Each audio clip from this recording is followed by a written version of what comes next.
First Contact Protocols. The command bridge of the Galactic Conclave flagship Inevitable Dominance hummed with quiet efficiency as Admiral Varix studied the holographic display before him. His four eyes narrowed, focusing on the small anomaly that had appeared at the edge of the Severin system. Technically unclaimed space, but everyone knew it fell under Conclave protection. "Magnify Sector 7, Varix ordered, his voice carrying the distinctive harmonic overtones of the Thraxi species. As the senior military commander of the 12-species Galactic Conclave, he'd overseen dozens of first contact scenarios. This would be routine. Identify the newcomer, display overwhelming force, and establish proper diplomatic channels under Conclave terms. The sensor officer, a thin Silurian with translucent skin revealing pulsing neural pathways, manipulated the controls with six-fingered hands. Magnification complete, Admiral. The vessel remains unidentified. It matches no known configuration in our database. Varix's secondary eyes blinked in sequence, a sign of mild irritation. Mass and energy readings. Approximately 1/5 the size of the Inevitable Dominance, Admiral. Energy signatures are unusual. They appear to be fluctuating in patterns our sensors cannot fully interpret. A primitive cloaking attempt, perhaps, offered Captain Nizara, Varix's second-in-command. Her scaled skin shimmered with bioluminescent patterns, indicating analytical thought. They must have noticed our patrol fleet. Varix made a dismissive gesture. Deploy reconnaissance drones. Keep the fleet in standard formation, but move us to condition yellow. If this is a new species attempting to claim territory in Conclave space, they should understand proper protocol. As the orders rippled through the command chain, Varix couldn't help but feel a certain anticipation. New species were rare these days. Most of the galaxy's spacefaring civilizations had already been incorporated into either the Conclave or one of the other major political entities. Whatever this newcomer represented, it would soon understand the natural order of things. The reconnaissance drones, sleek arrow-shaped crafts with advanced stealth capabilities, streaked across space toward the unknown vessel. Their mission was simple: gather detailed scans, assess threat level, and transmit first contact protocols in the standard 57 galactic languages. Admiral, the communications officer called suddenly. The drones they're gone. Explain, Varix demanded, all four eyes now fixed on the officer. They disappeared simultaneously upon reaching 50,000 kilometers from the target vessel. No debris, no energy discharge detected. They simply vanished from our sensors. A murmur spread across the bridge. Drones didn't simply vanish. Not Conclave military-grade reconnaissance units with redundant systems and quantum-encrypted communications. The vessel is moving, the sensor officer reported, voice rising slightly in pitch. It's on an intercept course with our fleet. Current velocity increasing rapidly. Varix's mandibles clicked once, the equivalent of a human clearing their throat. Battle stations. Deploy the fleet in defensive formation Delta. Charge weapon systems that hold fire. Broadcast first contact protocols on all frequencies.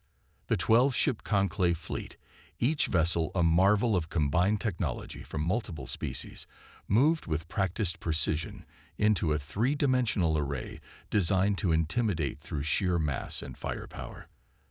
The unknown vessel, now visible on the main display screen, continued its approach, a sleek, dark shape with occasional pulses of blue energy running along its hull. Vessel identified, the sensor officer announced suddenly. Computer analysis confirms with 93% certainty, human design. The bridge fell silent. Humans. The Conclave had limited contact with the species, mostly through third-party trade negotiations and diplomatic exchanges. They were known to be from a peripheral system, technologically advanced but limited in territory and influence. They kept to themselves, rarely venturing into disputed regions. Humans, Varix repeated, his tone reflecting disbelief. This far from their territory. Confirm. Confirmation received, Admiral. It's definitely human. But unlike any human vessel in our database, they're broadcasting, Admiral. The communications officer interrupted. Audio only, in standard galactic. Verex straightened his uniformed torso. Put it through. A calm, measured voice filled the bridge. Attention Galactic Conclave Fleet. This is Captain Morgan Chen of the Terran Alliance vessel Reckoning. You have entered a system under Terran protection. Please state your intentions. Verex's secondary eyes blinked rapidly in sequence, a sign of surprise among his kind. This is Admiral Verex of the Galactic Conclave flagship Inevitable Dominance. You are mistaken, Captain. The Severan system falls under Conclave jurisdiction by proximity to our established territories. Your presence here is noted, but you are outnumbered and outgunned. Please power down your defensive systems and prepare to receive our diplomatic envoys. There was a brief pause before the human captain responded. I'm afraid there's been a misunderstanding, Admiral. The Severan system has been under Terran observation for 17 years. We have cataloged its resources, mapped its planets, and established monitoring stations throughout. Your incursion was detected 3 days ago, which is why I was dispatched to clarify matters. 17 years. Monitoring stations. Verex felt his skin flush with heat, a physiological response to stress. The Conclave had only discovered the system 8 months ago and had been methodically surveying it for potential colonization. Your claims are noted, Captain Chen, but require verification. The Conclave has found no evidence of human presence in this system during our surveys. The human's voice carried a hint of amusement now. That was by design. Admiral, if you check coordinates transmitted with this message, you'll find our primary observation post. We've kept it powered down during your fleet's presence, but I'm activating it now as a gesture of good faith. On the tactical display, a new energy signature suddenly appeared. On the third planet's largest moon, a facility powering up with readings that suggested it had been there for some time. Additional human vessels detected. The sensor officer called out, voice rising in alarm. Multiple signatures appearing at the system's edge. Verex watched in growing disbelief as the sensor screen populated with new contacts, small, fast-moving craft emerging from what appeared to be hidden positions throughout the system. Not a fleet, precisely, but a network of automated defense platforms and small patrol vessels, all previously invisible to Conclave sensors. As you can see, Admiral, Captain Chen continued calmly, the Terran Alliance has established significant infrastructure here. We've been content to allow your survey ships to operate, as they pose no threat. However, the arrival of a military fleet necessitates this conversation. The implications were staggering. If humans could hide an entire network of installations from Conclave detection, what else might they be capable of? And more importantly, how had they managed to establish such a presence without the Conclave's knowledge? What are your demands, Captain? Verex asked, struggling to maintain diplomatic composure. No demands, Admiral, merely a request for recognition of established facts. The Severan system falls under Terran jurisdiction. We're willing to allow Conclave scientific vessels to continue their research under supervision, but military assets must withdraw within 12 hours. Captain Nizara leaned close to Verex, keeping her voice low. Admiral, we should consider strategic withdrawal. If they've hidden this much from us, we don't know what else they're capable of. Verex silenced her with a gesture, pride momentarily overriding caution. Captain Chen, the Conclave does not recognize your claim. We have 12 warships to your 1, regardless of your hidden platforms. Perhaps we should discuss this from a position of reality rather than posturing. A longer pause this time. When Chen's voice returned, it had lost its casual quality. Admiral, I hope to avoid demonstrations. Please direct your attention to your third escort vessel, the Radiant Conviction. Before Verex could respond, alarms blared across the bridge. On the tactical display, the Radiant Conviction, a heavy destroyer with a crew of 500, was suddenly enveloped in a web of energy that pulsed once, twice, and then disappeared. "Admiral," the communications officer called out, panic evident in their voice. "The Radiant Conviction reports complete systems failure. Life support functioning on emergency power only. Weapons, shields, propulsion, all offline." "What did you do?" Varix demanded, mandibles clicking rapidly in agitation. "A targeted electromagnetic pulse variant," Chen explained matter-of-factly. "Temporarily disable systems without causing permanent damage. Your crew is safe, Admiral, and systems will restore within 6 hours. Consider it a demonstration of intent rather than capability." The bridge had fallen completely silent now. In a single moment, without apparent effort, the human vessel had neutralized one of their capital ships. The implications were unmistakable. "You have 11 hours and 42 minutes to withdraw your military vessels, Admiral Varix," Captain Chen continued. "Scientific ships may remain if they transmit research parameters for approval. The Reckoning will stand by to address any questions during your withdrawal." Chen out. As the communication ended, Varix stared at the tactical display, watching as the human vessel maintained its position, seemingly unconcerned about facing 11 Conclave warships. Around him, his officers awaited orders, but for the first time in his distinguished career, Admiral Varix found himself utterly uncertain about how to proceed. "Your orders, Admiral," Captain Nazara prompted quietly. Varix's 4 eyes blinked in sequence as he considered options that all seemed to lead to the same humiliating conclusion. "Maintain position," he ordered finally, "and open a secure channel to Conclave High Command. It seems we have grossly underestimated the humans." As the officers carried out his instructions, Varix couldn't shake the feeling that this encounter would change everything the Conclave thought they knew about the balance of power in the galaxy.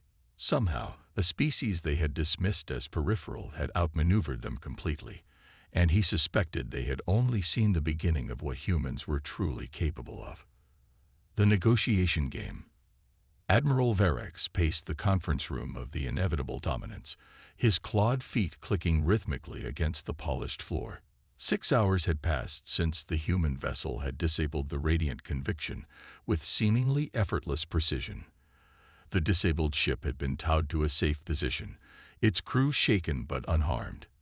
Now, Varix awaited the arrival of the human captain for face-to-face negotiations, a concession he'd been forced to make after receiving orders from Conclave High Command. "Shuttle approaching Docking Bay 3, announced the ship's eye. "Scans detect 3 human occupants. No weapons detected." Captain Nazara stood at attention near the entrance, her scaled skin shifting through colors that signaled anxiety. "Are we certain about allowing them aboard, Admiral? Their technological capabilities remain largely unknown." Varix halted his pacing. High Command was explicit. "We are to gather intelligence on human capabilities while appearing to negotiate in good faith. The decision has been made to withdraw our military presence, for now." The subtle emphasis on the final words revealed Varix's true feelings. This retreat was temporary, a strategic pause while the Conclave reassessed the human threat. Pride demanded nothing less. A soft chime indicated the arrival of their guests. The door slid open to reveal 3 humans, led by a woman of average height with dark hair pulled back in a tight arrangement. Her uniform was simple, charcoal gray with minimal insignia, suggesting function over ceremony. Captain Morgan Chen. She introduced herself, extending a hand in what Varix recognized as a human greeting ritual. "Thank you for agreeing to this meeting, Admiral." Varix ignored the outstretched hand, instead offering the formal conclave greeting, a slight bow with crossed arms. "Captain, these are unusual circumstances." If Chen was offended by the snub, she showed no sign. "Indeed they are. Allow me to introduce Commander Ashok Patel, my tactical officer, and Dr. Elena Kuznetsov, our xenoanthropologist." The 2 humans flanking Chen nodded in acknowledgement. The male, Patel, carried himself with military precision, while the female, Kuznetsov, studied the room and its occupants with undisguised fascination. "Please be seated," Varix gestured toward the conference table, shaped to accommodate various physiologies. I understand you claim the severance system falls under human protection. Perhaps you could explain how your species established such a presence without detection. Chen smiled slightly as she took her seat. Admiral, I appreciate your directness. The simplest explanation is that we've devoted considerable resources to developing technologies that allow us to observe without being observed. Stealth technology, Nizara interjected. Many species possess it. True, Chen acknowledged, but most rely on energy absorption or deflection, methods your sensors are calibrated to detect. We took a different approach. Our installations don't hide from sensors. They're designed to appear as natural phenomena. The energy signatures mimic background radiation or planetary emissions. Varix's secondary eyes narrowed. And your purpose in this system? It has limited strategic value. At this, Dr. Kuznetsov leaned forward. That's where you're wrong, Admiral. The severance system contains something quite remarkable, something we discovered 17 years ago during our expansion surveys. Chen shot her colleague a warning glance. What Dr. Kuznetsov means is that we identified unusual properties in this system that warranted long-term study. The exchange wasn't lost on Varix. The humans were hiding something specific, something beyond territorial claims or resource rights. I see. And these properties justify your military response to our presence. We consider it a proportional response, Commander Puddle replied, his voice carrying the clipped precision of a career military officer. Your fleet arrived with weapons charged in a system we've been studying for nearly 2 decades. We merely demonstrated our established presence. The conversation was interrupted by a soft alert from Varix's communication implant. Admiral, urgent report from the Vigilant Observer. Unknown vessels detected at system edge, not human design. Varix maintained his composure, giving no outward sign of the message he'd received. You mentioned observation posts throughout the system. How many exactly? As Chen began to answer, the conference room door slid open without announcement. A Xilarian officer rushed in, neural pathways visibly pulsing with agitation beneath translucent skin. Admiral, forgive the interruption. Multiple contacts detected at the system periphery. Configuration unknown. Chen and her colleagues exchanged glances, a silent communication passing between them. The captain tapped a small device on her wrist. Chen to reckoning. Status report. The voice responded from the device. Captain, we're tracking 17 vessels entering the system. Configuration matches historical records of Vrexcar design. They're moving fast. Attack formation. The atmosphere in the room transformed instantly. The Vrexcar were not a species but a coalition of pirate clans that preyed on shipping lanes and occasionally raided outlying colonies. Their appearance and force suggested coordinated action rather than opportunistic raiding. Varix stood abruptly. This meeting is suspended. Captain, you and your colleagues will be escorted to secure quarters while we deal with this incursion. Chen remained seated, her expression hardening. That won't be necessary, Admiral. The Vrexcar are likely here because they detected your fleet. They prefer targets of opportunity, and 12 Conclave warships presented an irresistible target for intelligence gathering, if nothing else. You seem well informed about pirate motivations, Captain, Nizara observed coldly. We've had our encounters, Chen replied. More importantly, we've been monitoring their communications. Their attack plan involves disabling your outer perimeter ships first, then focusing fire on your flagship, this vessel. Varix's mandibles clicked rapidly, a sign of heightened stress. If what you say is true, then we have common cause. Your vessel is welcome to take defensive position alongside our fleet. A small smile played at the corners of Chen's mouth. With respect, Admiral, I don't think you understand. The Vrexcar aren't just pirates. They're proxies. Someone sent them to test your defenses, to observe how the mighty Conclave responds to unexpected threats. And you know this how? Varix demanded. Because we've been tracking their movements for months. Chen stood, suddenly radiating authority despite her smaller stature. "Admiral, I propose a temporary alliance. Your ships remain in defensive formation around the inevitable dominance. My vessel and our defense platforms will handle the Vrexkar." Nizara made a sound that approximated laughter. "One ship against 17, even with your technology. That's suicide." Chen exchanged glances with Commander Patel, who gave an almost imperceptible nod. "Admiral, we disabled one of your vessels as a demonstration.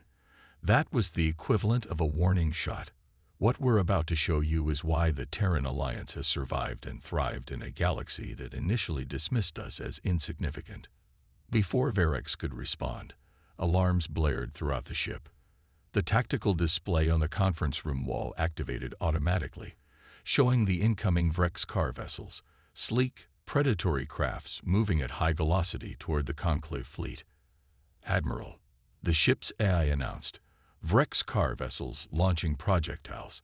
Impact in 43 seconds." Chen tapped her wrist device again. "Reckoning. Initiate Protocol Umbra. Authorization, Chen, Alpha 97. The effect was immediate and astonishing. On the tactical display, dozens of new signatures appeared throughout the system, energy readings blooming like stars igniting. What had appeared to be dormant observation posts were transforming, unfurling into complex defensive arrays. "Point defense network active," reported Chen's device. "Intercept trajectory calculated. ADEM systems online." Verex and Nizara watched in disbelief as the incoming Vrexkar missiles, nearly 100 in total, began disappearing from the tactical display one after another, intercepted by precisely targeted energy pulses from the newly activated human defense grid. "What is ADEM?" Nizara asked, unable to mask her curiosity. "Autonomous Defense and Engagement Matrix," Paddle explained, watching the display with professional detachment. "Self-organizing defensive network that adapts to attack patterns in real time." The Vrexkar ships altered course, clearly surprised by the unexpected resistance. They split into smaller attack groups, attempting to find gaps in the defensive screen. "They're regrouping," Verex observed. "A standard flanking maneuver." Chen nodded. "As expected. Reckoning. Execute Phase 2. On the display, the human vessel, previously holding position near the Conclave flagship, suddenly accelerated to impossible speed, leaving a blur of distorted space in its wake. It reappeared moments later behind the Vrexkar formation. "How?" Nizara began, but fell silent as she witnessed what came next. The Reckoning released what appeared to be small probes, dozens of them, dispersing rapidly toward the pirate vessels. Upon reaching their targets, they attached to the hulls and pulsed with energy. One by one, the Vrexkar ships went dark, drifting powerless in space. "Targeted electromagnetic disruption," Paddle explained, as if discussing something as mundane as the weather. "Similar to what we demonstrated on your vessel, but calibrated specifically for Vrexkar shielding frequencies." Within minutes, the battle, if it could even be called that, was over. 17 pirate vessels floated disabled, their crews likely in panic as life support systems switched to emergency power. Verex stood speechless before the display. His fleet, 11 warships strong, hadn't fired a single shot. The human defense system had neutralized a significant pirate force with surgical precision and minimal apparent effort. "Admiral," Chen said quietly, breaking the stunned silence, "I think it's time we had a more honest conversation about why the Terran Alliance is really interested in the Severan system, and why others might be using proxies to test its defenses." Verex turned to face the human captain, seeing her truly for the first time. Not as a representative of some peripheral species, but as someone who had just demonstrated power that challenged everything the Conclave thought they knew about the balance of forces in the galaxy. "I believe you're right, Captain Chen," he conceded, mandibles clicking softly. "Perhaps we should return to our negotiations with a new understanding." As the three humans exchanged knowing glances, Varix couldn't shake the feeling that this was precisely the outcome they had anticipated, perhaps even engineered. The question that burned in his mind now was not whether to withdraw his forces as ordered, but what secrets this seemingly insignificant system held that would justify such an elaborate human presence. And more troublingly, who else might be interested enough to send pirates as unwitting scouts into defended space? A new understanding. The observation deck of the Inevitable Dominance offered a panoramic view of the Severan system's inner planets. Admiral Varix stood with his hands clasped behind his back, watching as the disabled Vrexkar vessels were methodically secured by small, agile craft deployed from the human ship Reckoning. Each pirate vessel was enveloped in a containment field that glowed faintly against the backdrop of space, technology that allowed the humans to capture entire ships without risking boarding actions. Impressive efficiency, he remarked as Captain Chen joined him at the viewport. Your crew handles prisoner processing, as if they've done this many times before. Chen nodded, her expression neutral. The Vrexkar have been a persistent problem in several sectors. We've developed protocols to deal with them humanely but securely. And yet, Varix turned to face her directly, all four eyes focusing intently. In all our intelligence reports about human military capabilities, there's no mention of the technologies we've witnessed today. No mention of your autonomous defense matrix, your containment fields, or your ship's apparent ability to execute micro-jumps within a gravity well, something our physicists consider theoretically impossible. A small smile played at the corners of Chen's mouth. Admiral, humanity learned early in our expansion that appearing less advanced than we actually are provides certain strategic advantages. We reveal capabilities only when necessary. Like today. Like today, she agreed. Though I suspect the demonstration was inevitable once your fleet arrived in force. Dr. Kuznetsov and Commander Patel entered the observation deck, accompanied by Captain Nizara. The xenoanthropologist carried a data tablet and was engaged in animated conversation with the conclave officer. Admiral, Nizara announced, Dr. Kuznetsov has shared some preliminary findings about the system. I believe you should see this immediately. Varix gestured toward the conference table at the center of the deck. As they seated themselves, Dr. Kuznetsov activated her tablet, projecting a holographic display above the table surface. What you're seeing, she began without preamble, is a composite scan of the fourth planet's second moon. Specifically, an underground structure we discovered 16 years ago. The hologram showed a massive complex buried beneath the moon's surface, geometric patterns too precise to be natural, corridors and chambers extending for kilometers in all directions. An artificial structure, Varix observed, ancient, approximately 3 million years old, based on our dating techniques. Kuznetsov confirmed. But that's not the most interesting part. The facility appears to be maintaining minimal functions despite its age. And these symbols. She magnified a section showing intricate patterns carved into what appeared to be a central chamber. Match fragments found in 27 other locations across the galaxy. Varix leaned forward, mandibles clicking softly in contemplation. The predecessors. You know of them? Chen asked, eyebrows raised in mild surprise. Every spacefaring civilization has encountered their remnants, Varix replied. The Conclave has studied such sites for millennia. They left traces throughout the galaxy before mysteriously disappearing. But none of our discovered sites remained operational in any capacity. Commander Patel cleared his throat. This one isn't just operational, Admiral. It's activating. A heavy silence fell over the room. Varix's secondary eyes blinked rapidly in sequence, a sign of intense concentration among his kind. When? He asked finally. The process began approximately 10 months ago, Chen answered, shortly before your survey ships arrived. At first, it was subtle. Power fluctuations, systems coming online in seemingly random sequences. Recently, the activity has intensified. Varix's mind raced, connecting disparate pieces of information. That's why you established such a presence here. Not for resources or territorial expansion, but because of this facility. Yes, Chen acknowledged. We detected unusual energy readings during routine stellar mapping.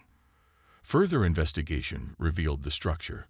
We've been studying it ever since, trying to understand its purpose. And have you?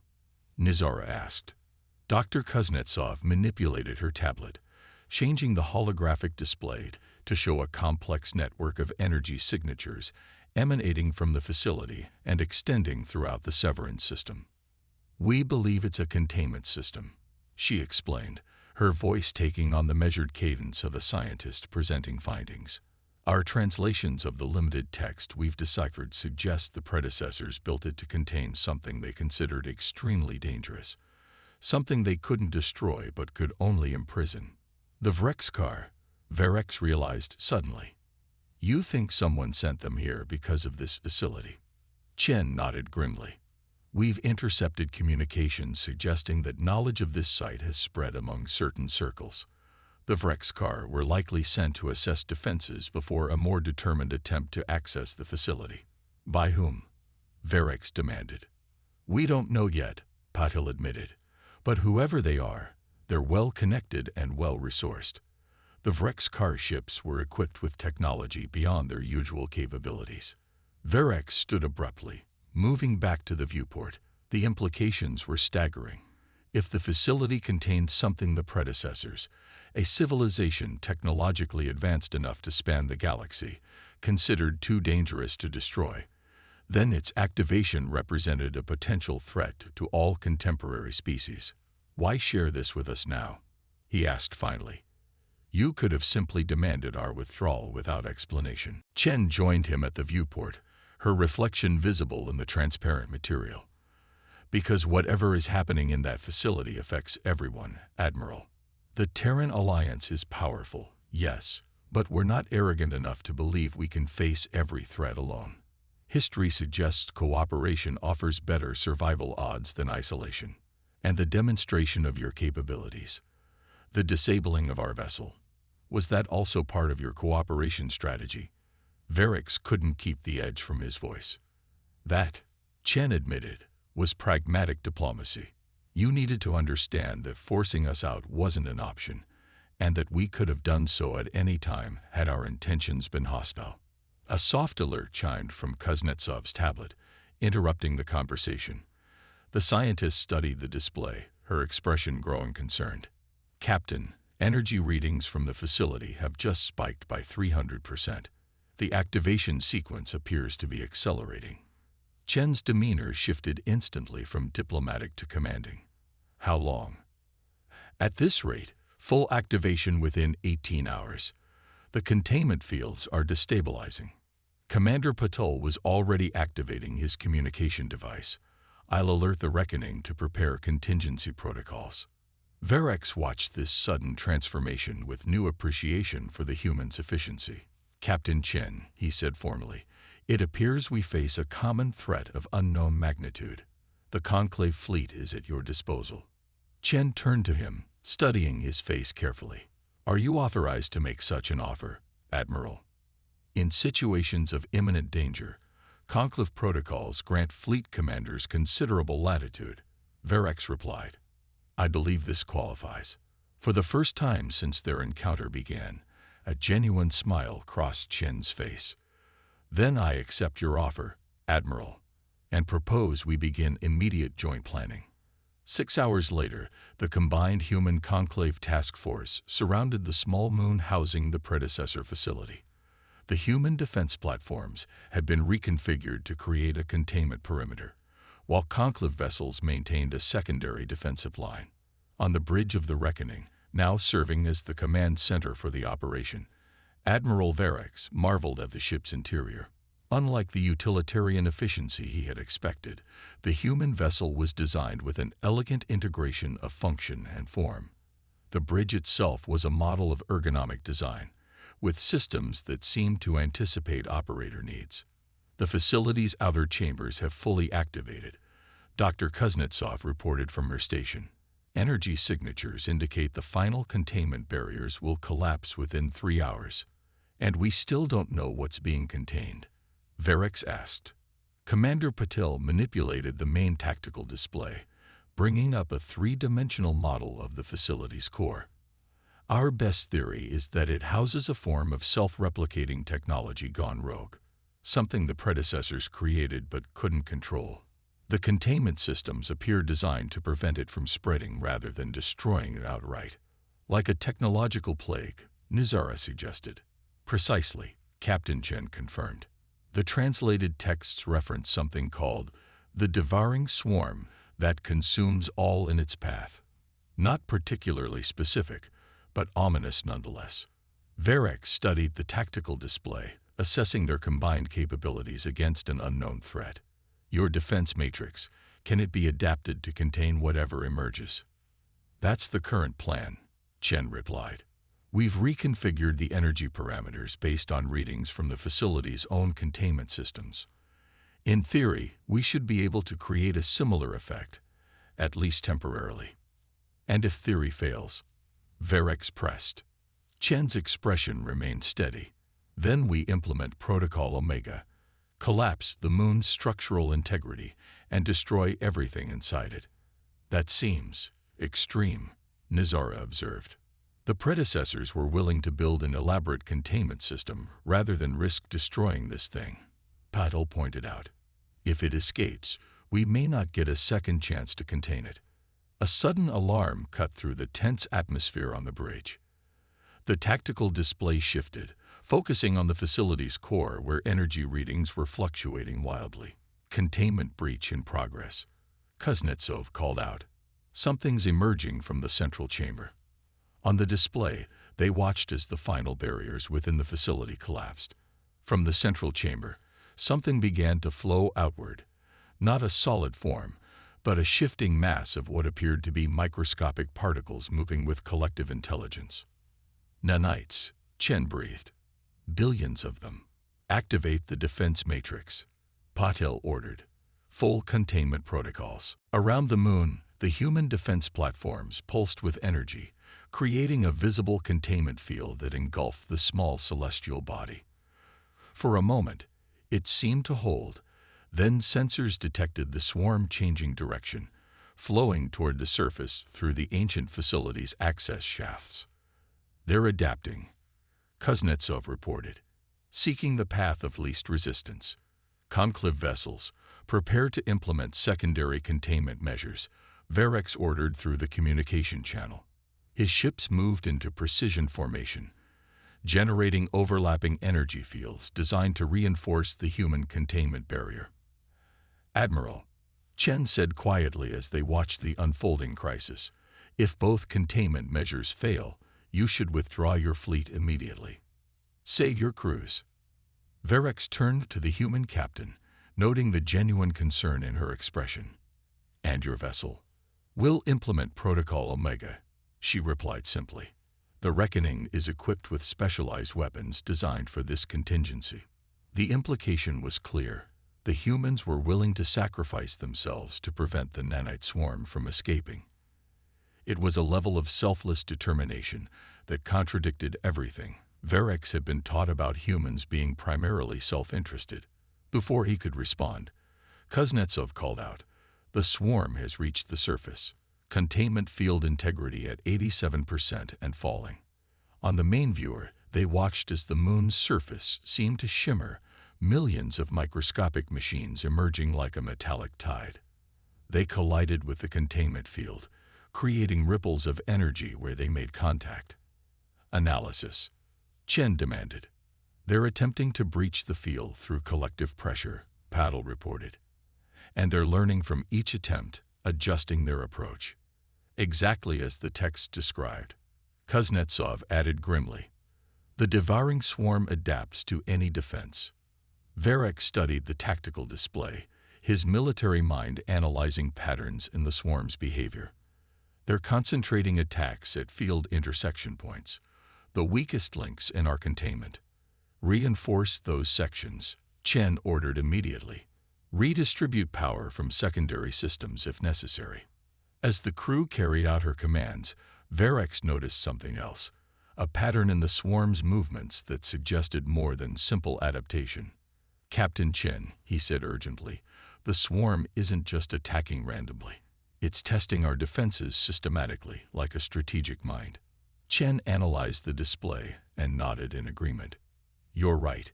It's showing signs of collective intelligence." She turned to Kuznetsov. "Doctor, did the texts mention anything about the swarm having a central control node or intelligence core?" The xenopropologist quickly searched through translations on her tablet.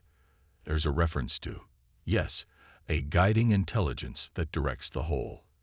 The predecessors believed destroying this core would render the swarm inert." "Can we identify this core?" Verex asked. Patel adjusted sensor parameters, scanning the churning mass of nanites for energy differentials. "There," he said finally, highlighting a section where the swarm density appeared greatest. "Energy readings are distinct in this region, like a command center. If we could deliver a concentrated electromagnetic pulse to that specific area," Verex suggested, "we might disrupt the intelligence without destroying the entire moon." Chen considered this briefly, then nodded. "It's worth attempting before resorting to Protocol Omega. Commander Patel, reconfigure our main deflector to generate a focused EMP burst. Coordinate with the conclave vessels to create a momentary gap in the containment field, just long enough for the pulse to penetrate."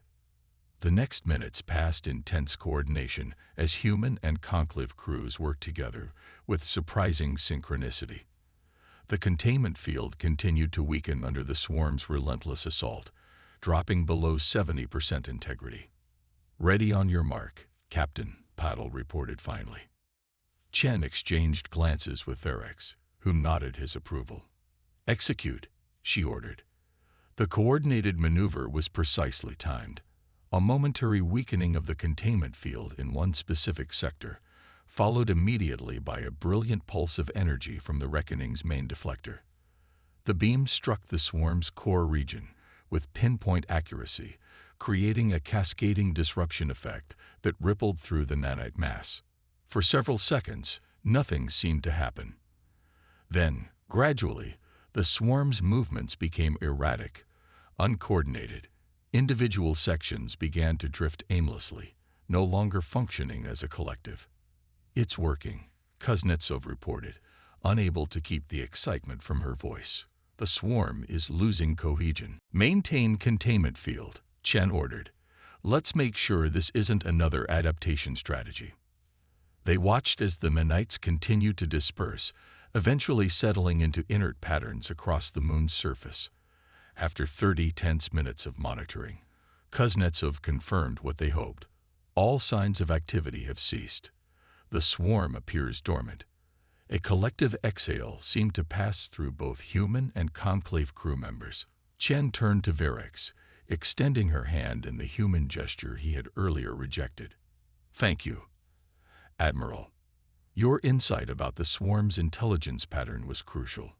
This time, Verex accepted the gesture, awkwardly but sincerely grasping her hand. "A successful joint operation, Captain Chen. Perhaps the first of many." "Perhaps," she agreed with a slight smile. "Though I hope future collaborations involve less existential danger." 2 days later, as the conclave fleet prepared to depart the Severin system, Admiral Verex stood once more in the observation deck of the Inevitable Dominance. Captain Chen had joined him for a final conversation before their separate departures. "The Conclave High Command has formally recognized Terran jurisdiction over the Severin system," Verex informed her. "They were impressed by your handling of the crisis, and by your willingness to cooperate despite initial tensions," Chen added. "It seems we've inadvertently established a precedent for human-conclave relations." Verex's secondary eyes blinked in acknowledgement. "Indeed, though I suspect your revelation of advanced technological capabilities played a significant role in High Command's decision. A convenient demonstration of what we can offer as allies rather than adversaries," Chen admitted with a slight smile. "And the nanite swarm?"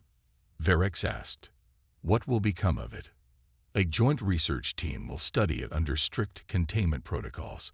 If we can understand how the predecessors created such technology and why it went rogue, we might avoid similar mistakes in our own technological development. Varix gazed out at the stars, contemplating the implications of recent events. "You know," he said thoughtfully, "throughout my career I've been taught that humans were a peripheral species, technologically capable but limited in scope and ambition. I suspect that perception was precisely what your leaders intended. We learned early in our interstellar history that being underestimated has certain advantages," Chen replied, "especially for a species that evolved on a particularly challenging homeworld." "How challenging?" Chen considered the question thoughtfully. "Let's just say that surviving Earth prepared us exceptionally well for surviving the galaxy. We learned to adapt, to innovate under pressure, and to recognize that cooperation often achieves what competition cannot." As they watched the gleaming hulls of the combined fleet orbiting peacefully together, Varix couldn't help but feel that the galaxy's understanding of humanity was about to change dramatically. The question that remained was whether other species would choose the path of cooperation he had ultimately taken, or if they would learn humanity's capability for survival the hard way. Either way, the Admiral suspected, humanity would continue to surprise those who underestimated them, just as they had surprised him.